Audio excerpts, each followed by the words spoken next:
Okay, so this is for the first week for MAT 150. We're doing different bases. So the most basic thing you can do in a different base is count.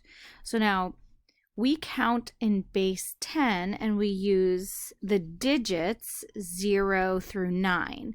Now I want you to think about an odometer. If you're at 129 and you drive the next mile, this last digit is going to roll over, but since 9 is the highest digit we use, this guy rolls over to a 0. But now, since it wasn't just the next digit in the list, right? 0, 1, 2, 3, 4, 5, 6, 7, 8, 9. It also makes the next digit roll over. So that 2 would become a 3. And now the first digit, the leftist digit, just stays because think about it, in 100s, you would only roll over the hundredths place if the tens place had rolled over from 9 to 0. So I want you to think about an odometer. Okay, so in base 10, we have 0 through 9. Let's look at this one. This is base 8. So in base 8, the only digits we have are 0 through 7. Okay, so your odometer has 0, 1, 2, 3, 4, 5, 6, 7. And when it gets to 7 in any of the places, it's going to roll over to 0. So after 7, it goes back to 0. But if you have to go from 7 back to 0, then you adjust the place to the left. Okay, so let's try it. So here I've got 6367 base 8. Now notice I didn't read that as 6367 because I'm not in tens, and the thousands, hundreds, 10,000s, those are only in base 10. Those are numbers like specifically, or words specifically for base 10. So here we call it by the digit. So our digit is 6367, and I'm in base 8. Okay, so again, the base tells you which digits are allowed. Okay, so I want to get the next whole number. So I want to drive my car 1 more mile. So 7, well, it can't go up to 8, so it has to roll over to 0, right? So I'm basically plussing 1 here. So I roll it over to 0, but since that rolled over, this guy's got to go up another value. So it's a 6, it can go up to 7. Cool. Now, it didn't roll over and start at 0 again, so the other digits come down, 6, 3. So the next number, like if I was counting, I would say 6367 base 8, and then the next number in the list would be 6370 base 8. So now let's try it again. Let's try part B here. The next whole number after 1112. So that's the base 2 system. So in the base 2 system, you only, oh, that's very big. You only have 2 digits that you get to work with, either 0 or a 1. Let me just make my pen a little bit bigger here. So 0 and then 1. Those are the only digits. So if you're at 0 and you go 1 more, you're at 1.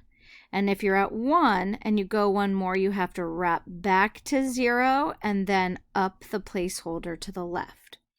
So we have the number 111 base 2. So what we want to do is we want to add 1 to this.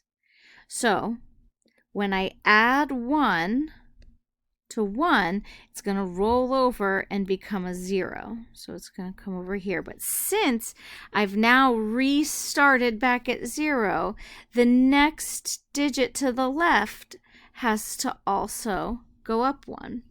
So now that's a 1, so it rolls over to a 0. But now since that rolled over and started back at 0, we have to go one more placeholder to the left and bump that up by 1. So when I bump that up by 1, it rolls over to 0. Oh no, I got to go one more place value, and I have to bump that up. Now that was technically a 0 before, right? All the leading digits are always zeros.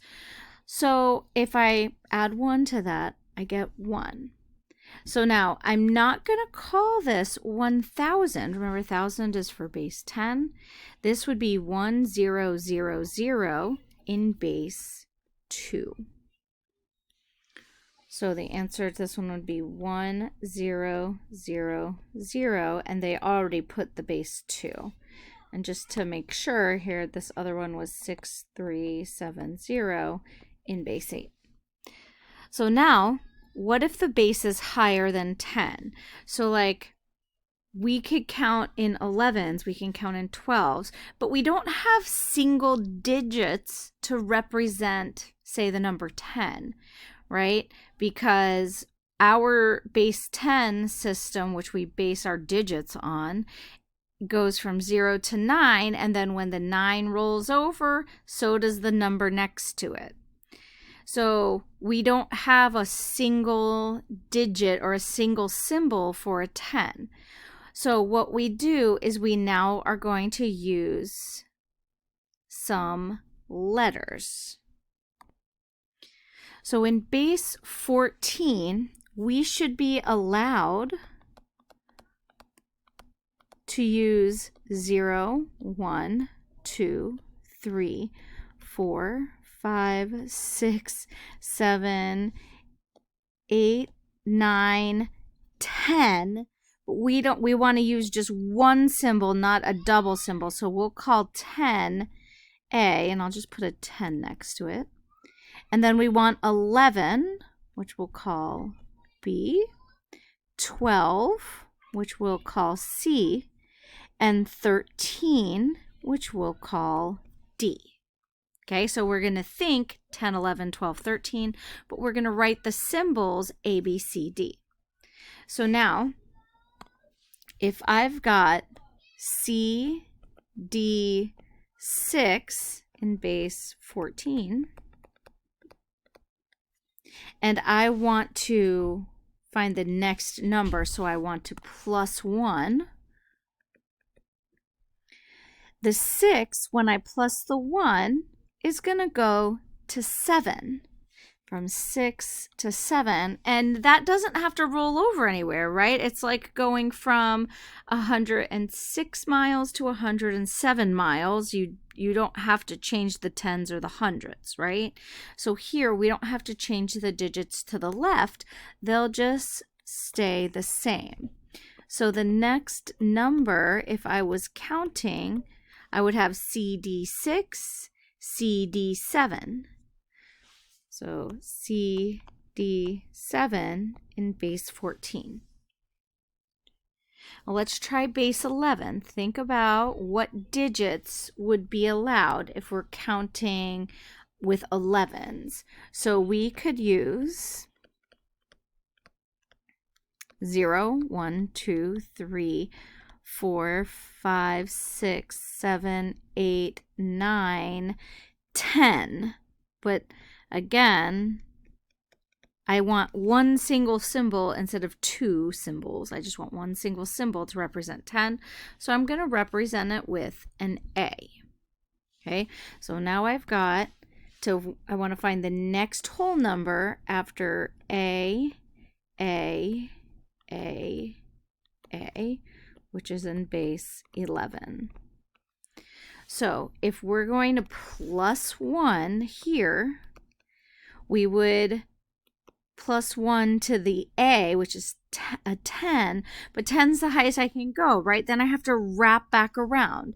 So 1 later would wrap back around here to 0, which means now I have to basically bump up the place value next to me.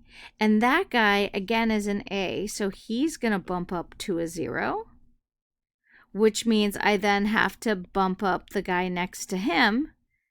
Oh, well, that's going to wrap around to 0. So I'll go 1 more, and I'll bump up that guy to 0. And I have to go 1 more. Now, remember, this was technically a 0. So when I bump this guy up, he goes to a 1. So I have 1, 0, 0, 0, 0 in base 11. So 1, 0, 0, 0, 0 in base 11.